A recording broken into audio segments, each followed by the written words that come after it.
All right, y'all, welcome back. Hopefully you have had a good week so far. Today is the day where I am going to give you the play-by-play on how I plan my week.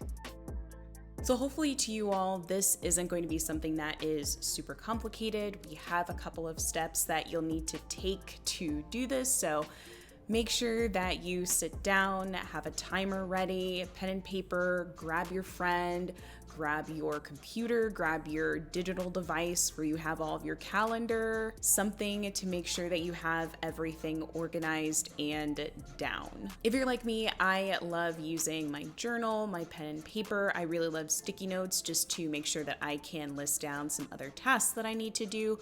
But that is all that you need. So get comfy, make sure that you log into your work computer or your personal computer, and let's get started. So the first step is to write down or schedule in your digital calendar all of your meetings or important social events, different routines that you have going on in your day. So these are required things that you need to be at, whether it's that stand-up meeting, your presentation meeting for work, your yoga class, your date nights, your workout times, your morning and your evening routines, all of those. They are required for a reason. You need to make sure that you write those down in the time frames that they are specified. These events for sure take precedent in your calendar, so take the time to list them out in the proper time frames.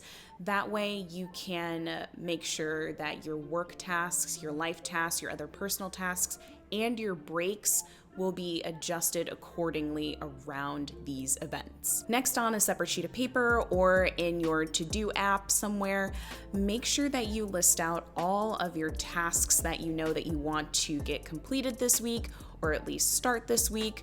Really important to make sure that those are tasks that are doable, that are manageable. If you have a Trello board or a separate sheet of paper, that will totally do it. Okay, so we'll dive a little more into how we categorize them in a second, but you know as well as I do, there are work things that have deadlines. You need to go to the post office to pick up a package or send that email to your client this week. Those type of things on your to-do list are the ones that we are wanting to have down on this separate space. We want to make sure that we have all of them for the correct deadlines this week. And if you can batch all of these specific tasks together that are similar or contribute to an overall goal, that's even better. You can theme or customize your days to only focus on those tasks on a specific day.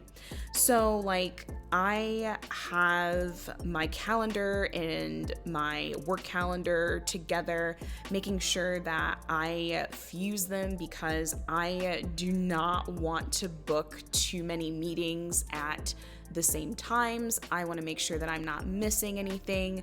And I typically separate these tasks in color category, like in my Google Calendar. I'll have them as work tasks as like purple, or my personal task as like red or something, just to make sure that I can separate the two and know what things need to be done in a certain time frame. Now, this is where we start getting into the meat and bones of categorizing your tasks. Me personally, the best way to categorize my tasks is to find out how long it actually takes to do them. And with those times, I categorize the task into small, medium, or large. Your small tasks are going to take 1 minute to about 45 minutes of your day. So that could entail maybe checking your emails, making sure that you get on a call with a client, maybe looking over your flashcards, or I don't know, fucking around on Twitter. These are quick tasks that you know that need to be done and can be easily prioritized and executed during the time in which you are least productive. So for me, that means doing these quick tasks after lunch because it makes me feel like I have these quick wins. I haven't completely wasted my day now that I am a little bit slower on what I'm doing in terms of my productivity, and just makes me feel good that I have checked more things off of my list. Now, medium tasks for me take at least an hour, but no longer than 4 hours for me to complete. The unique thing about medium tasks is that they specifically have hard deadlines for this week. So for me, for example, there could be Jira tickets that I'm working on that need to be done on Friday. For my project managers out there, maybe there's a presentation that needs to be done by Thursday. For my college students, you are writing a history paper that is due by Wednesday. And for my freelancers, maybe there is your last stretch of your client work because that is due by the end of the week. You're definitely going to be spending a lot of time on these medium tasks, so make sure that you prioritize these for your most energetic time of the day, that you feel most productive, that you feel most focused. For me, for example, that is in the mornings. I am for sure more productive before I have eaten. I am much more clear-headed, I am much more focused, and I'm ready to take on whatever I am doing that day. I also want to make sure that you all know that during these times that you are focused, make sure that you prioritize breaks. I personally use the Pomodoro method. If you have a kitchen timer or if you have some type of stopwatch, make sure that you use them to indicate when you need to take breaks, either standing up, giving yourself a stretch, going to the bathroom, getting water, or just like going outside to touch some grass. My only thing is that you should not use your phone to time yourself. It is really important that you don't, because this prevents you a way to get sucked into your Twitter accounts, your Instagrams, your Facebook, all that fun stuff. Just let's try and avoid that entirely and not use your phone as a timer. Larger tasks I like to categorize as things that don't have a looming deadline in the next few weeks or over the next few months, but they still need to be broken down and chipped away at, maybe one day at a time. This could mean for my folks out there that are authors, making sure that you start writing your manuscript now because your deadline is in 6 months to turn it into your publisher. For freelancers, maybe this really big project is due in 3 months and you need to chip at it one day at a time to make sure that you have logged your hours. Maybe you need to specifically hit a quarterly goal, and the only way that you're going to do that with your team is to break down all of those tasks and distribute them evenly so everybody else knows what their objectives are and we all stay on track. Or even studying for technical interviews, making sure that you do one problem a day because you know eventually you're going to want to go to another job. These large tasks overall, you are not going to be able to get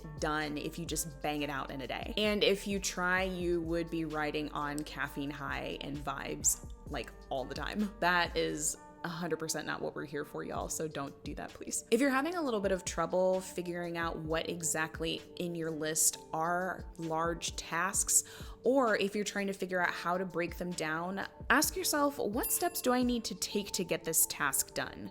Write them down or think about it for a while, and when you have those steps from start to finish, make sure that you pick one at the least and find an hour in the morning or after lunch or right after work to do this task every day during this week until that task is done. Remember to time box yourself and don't get discouraged over not taking enough time during the day to do this, or you get distracted a little bit by something. Stay the course. You have the week to try and get this done. I know how hard it is when you get distracted sometimes, or you have a little bit of time left over from everything else. So just give yourself some grace. It's going to be fine. As long as you've contributed a little at a time, it'll be fine. Now, if you have a digital calendar and you still have some free space left, remember to block out any of these free times for if you need to take an extended break or you just want to focus on a task a little bit longer, and there's less chance that you'll get distracted by someone deciding to put something random on your calendar without your consent. Also, I really highly recommend this. Make sure that you find at least one day during your week to do minimum to no tasks at all. This is so much more freeing, so much more clarifying into what you want to focus on during the rest of your week to get prepared for your next week. And also, it's just nice to have that free time to spend time on your hobbies, with your loved ones, taking yourself on dates. I mean, that's really nice. I love going to the movies by myself. Anything that you want to do that you maybe want to catch up on, even if it's just sleep, make sure that you give yourself that one day to where you have a block of time where you're just doing anything that you want. So that's what I typically do to plan my week, but I would love to know from you all, what exactly do you do to plan for your week? Is it caffeine and vibes, or do you have a specific strategy that you use? I would love it if you would submit your comments below. And I would also love to invite you to my time to plan my week. That is on IG Live. It is going to be changing in times. I am still planning my week on Fridays, but it will be at 3 p.m. Eastern time instead of 1 p.m. So just make sure that you adjust for your calendars to meet up with me on IG Live. Make sure that you come hang out, bring your calendar, bring your notebooks, pencils, your post-it notes, whatever you need to do.